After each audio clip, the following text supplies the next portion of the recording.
Welcome back. It's now time for your midday sports report.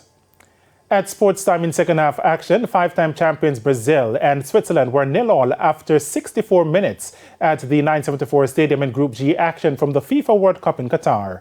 A win for either Brazil or Switzerland will see that team advance to the round of 16, as both are on 3 points heading into the match. The Brazilians are without Neymar and Danilo for the match after both suffered ankle ligament damage in the first match against Serbia. In the other Group G contest, African team Cameroon came from 2 goals down to earn a thrilling 3-3 draw with Serbia. The Cameroonians actually hit the front when Jean-Charles Castelletto put them in front after 29 minutes, but Serbia scored 2 goals in 3 stoppage time minutes to take a 2-1 lead heading into the break.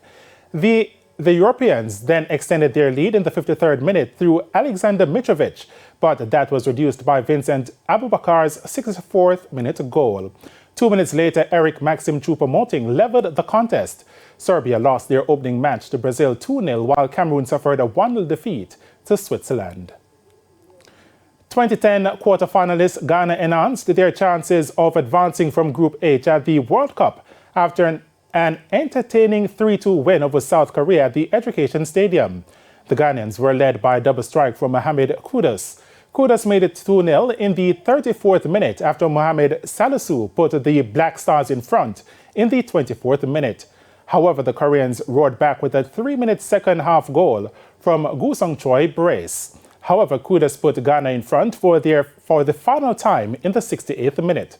This was the first time Ghana were scoring 3 goals in a World Cup match and moved to 3 points along with Portugal, who opposes Uruguay in the day's final clash at 2 p.m.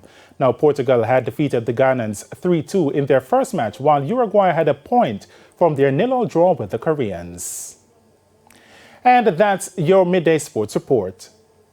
And it also brings us to the end of the midday news. I'm Shane Masters. Join us at 7 for primetime news. On behalf of the news, sports and production teams, have a good afternoon.